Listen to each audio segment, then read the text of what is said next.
Hi friends സ്റ്റോറിട്ട് പോവാ.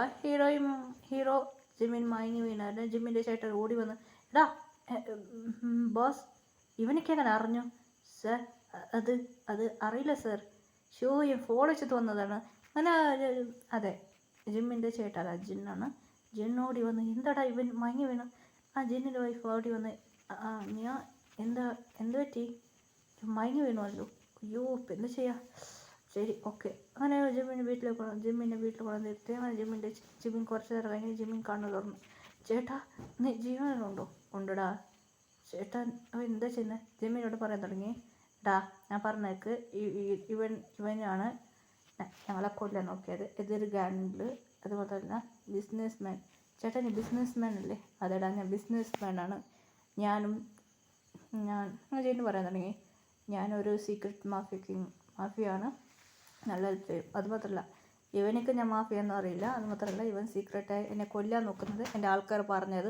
ഞാൻ ജേഹൂബ് ആറും അവരെല്ലാം മാഫിയാണ്. അതുമാത്രമല്ല ഷുഗമണ്ണും മാഫിയാണ്. അതുമാത്രമല്ല ഇവൻ എന്നെ കൊല്ലാൻ പലവട്ടം നോക്കിയായിരുന്നു. അതുകൊണ്ട് ഞാൻ ആരാ എന്ന് അവനിക്ക് കണ്ടുപിടിക്കാൻ പറ്റില്ല. അതുമാത്രമല്ല ഇനി അമ്മയുടെ പോയിട്ട് പറഞ്ഞ് ഞങ്ങൾ ഉള്ളത് കാര്യം പറഞ്ഞു. ശരി ചേട്ടാ, ശരിടാ. ഇവന് ചേട്ടാ ഇനി ഒരാളുള്ളതടാ, ഇനി ഒരാളുള്ളത് ഇന്ന്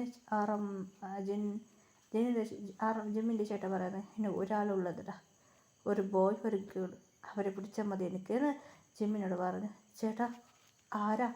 എന്നെ ഫോട്ടോ കാണുമ്പോൾ ജിമ്മിൻ്റെ കണ്ണു പുറത്തായി. ചേട്ടാ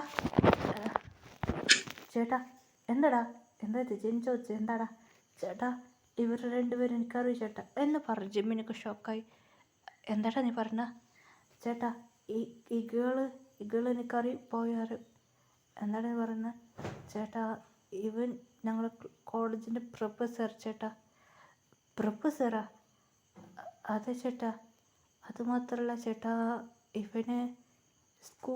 ഇവള് സ്കൂൾ ടീച്ചറാണ് എന്ന് പറഞ്ഞു. ഇത് കേട്ട് ജിന്നൊക്കെ ഷോക്കായി.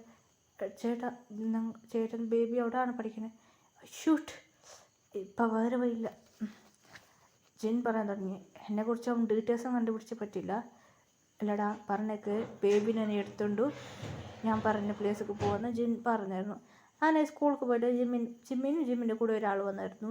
ജിമ്മിൻ പിന്നെ ഹീറോയിൻ എല്ലാവരും വന്നിട്ട് ഒരു ഗുഡൂൺ, അതെ ആ പ്ലേസിൽ ഓണിച്ച്. അങ്ങനെയായിട്ട് ആ ഗേൾ വന്നു. രണ്ടുപേരും കുടിച്ചിട്ട് പറയാൻ തുടങ്ങി, എടാ മൈക്കിൾ, നിനക്ക് ആ കമ്പനി കിട്ടിയോ? അയ്യോ അവനെ കൊന്നു കളഞ്ഞു. അതെ എടാ പറഞ്ഞ മൈക്കിൾ, ആ പ്ലാലസ് കിട്ടുമല്ലടാ വീട്? അതെ. എന്താ 200 കോടി? അത് കിട്ടാതിരിക്കോ? അത് മാത്രമല്ല എനിക്കൊരു ന്യൂസ് കേട്ടിട്ടുണ്ട്, അവനക്കൊരു അഴിയനുണ്ട്. അത് കണ്ടുപിടിക്കണോ? അതെവിടെയാണ് ഇതില്ല. അത് അവൻ്റെ ഒരു സീക്രട്ട്. അതെ അവനക്കൊരു വീടുണ്ട്. അവർക്ക് വീട് കുറിച്ച് പറയുന്നതാണ് ഇത്. അതെ ജിമ്മിനൊക്കെ കിട്ടും. ജിമ്മിനോട് വന്ന് ജിമ്മിൻ പറഞ്ഞ ജിമ്മിനെ കുറിച്ച് എനിക്കറിയില്ല.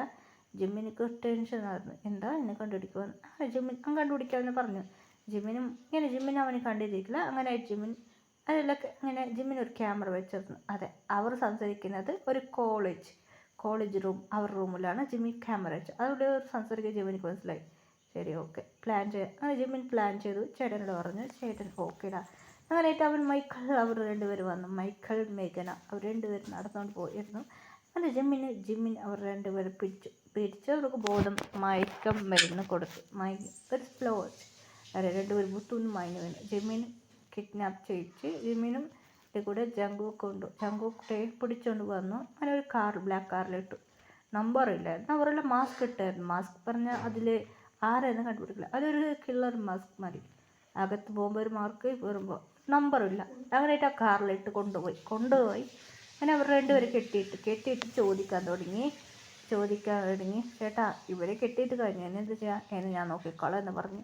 അങ്ങനെ രണ്ടുപേരും വീട്ടിലെ തുണി ഇട്ടായിരുന്നു. അങ്ങനെ അവർക്ക് കണ്ണ് തുറന്നു. അങ്ങനെ തുണി എടുത്തു. എല്ലാവരും ജിമ്മിൻ ചെങ്കൂട്ടെ ഒരു കില്ലർ മാസ്ക് ഭയങ്കര ടെററായിട്ട് കണ്ണിൽ തുണി എടുത്തു. നോക്കുമ്പോൾ നിങ്ങളാരാ? നിങ്ങളൊക്കെ തുണി എടുത്ത പിന്നെ നിങ്ങളാരാ എന്നെയാണ് കിഡ്നാപ്പ് ചെയ്തത്? ഇവനറിയോ? നിങ്ങളാരാ?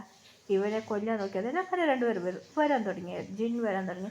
എടാ ഇത് ജീവനുണ്ടോടാ, നീ എന്നെ കൊല്ലാൻ നോക്കിയായിരുന്നു. ജിൻ ടെററായിട്ട് വന്നു. അതിനായിട്ട് ജിന്നിൻ്റെ വൈഫ് പറഞ്ഞ ഒരു ഡോക്ടറാണ്. അത് മാത്രമല്ല അവരൊരു മെഡിസിൻ കണ്ടുപിടിക്കും. ഈ മെഡിസിൻ ജിൻ പറഞ്ഞു കുത്തു ബേബി എന്ന് പറഞ്ഞ് അവർക്ക് ഇഞ്ചക്ഷന് കുത്തിയ ഇവനൊരു കുളന്ന് മാതിരി ഒരു കൊല്ലുന്നതൊരു ഇതാ തെറ്റല്ലേ.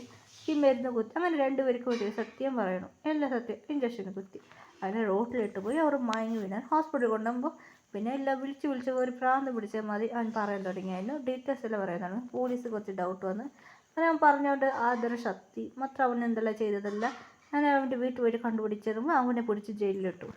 അതവന് പ്രാന്തനെ മതിയായിന്. അതുകൊണ്ട് ജിന്നിക്ക് ഭയങ്കര ഹാപ്പിയാണ്. അതിനെ കൊല്ലാൻ നോക്കി, അതുകൊണ്ട് അങ്ങനെ ശിക്ഷ. അങ്ങനെ ജിൻ വീട്ടിലേക്ക് വന്നത് അമ്മ അച്ഛന്ന് ജിമ്മിന് ഓടി വന്നു. ഇത് എന്താടാ എവിടെയൊക്കെ പോയിട്ടുണ്ട്? ബേബി ടെൻഷനായിട്ടാ. മോം ഡാഡ് നിങ്ങൾക്ക് സർപ്രൈസ്. എന്താടാ സർപ്രൈസ്? ടെന്ന് പറഞ്ഞായിരുന്നു ജിന്ന് വന്ന് അമ്മ അച്ഛനും വന്ന് കെട്ടിപ്പിടിക്കായിരുന്നു തുടങ്ങി. അതെ ഇന്ന് മോം എങ്ങനെയുള്ള സർപ്രൈസ്? എന്താടാ മോം വിഷ്മിക്കട ഇന്ന് ചേട്ടൻ്റെ ബർത്ത്ഡേ ആണല്ലേ? അതെ ഇന്ന് ജിന്നിൻ്റെ ബർത്ത്ഡേ ആണ്. ജിന്നിൻ്റെ ബർത്ത്ഡേ ഒക്കെ ആകുമ്പോൾ അവർ രണ്ട് ഭയങ്കര സാഡായിരുന്നു. ഗിഫ്റ്റല്ല ഡാഡ് നടന്ന കാര്യം ജിൻ പറഞ്ഞു. ഇതാണ് പ്രശ്നമോടെ? അത് ജിൻ പറഞ്ഞായിരുന്നു. അത് ജിൻ ബിസിനസ്മാൻ. ജിന്നിൻ്റെ കുറേ ആൾ ചോദിച്ചാൽ നിങ്ങൾ ഇത്ര ആൾ എവിടെ ഉണ്ടായിരുന്നു?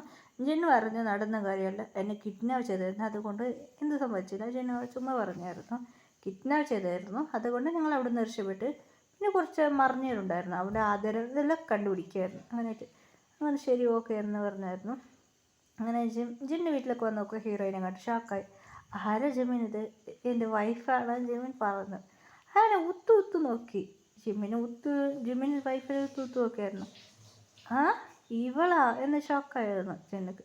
സീനിയർ നിങ്ങളാണോ എന്ന് കേട്ട് ഇവരുടെ ജിമിനിക്ക് ഷോക്കായി. സീനിയറാ? അതെ സീനിയർ അങ്ങനെ പറഞ്ഞു. അങ്ങനെ ജിമിനിക്ക് ഷോക്കായത്. ഇവളെ മാരേജ് ചോദിച്ചാൽ എടാ എന്നൊക്കെ പറഞ്ഞിട്ട് അവൾക്ക് 23 വയസ്സ്. അതൊന്നുമില്ല എന്ന് പറഞ്ഞായിരുന്നു. അങ്ങനെ നടന്ന കാര്യം ജിന്നിനോട് പറഞ്ഞു. ഓ അങ്ങനെയാണോ പറഞ്ഞു. അങ്ങനെയായിട്ട് ഭയങ്കര ഹാപ്പി ആയിരുന്നു. ഹീറോയിൻ പ്രഗ്നൻ്റായിരുന്നു, അതുകൊണ്ട് ഇപ്പോൾ പ്രഗ്നൻ്റാണ്.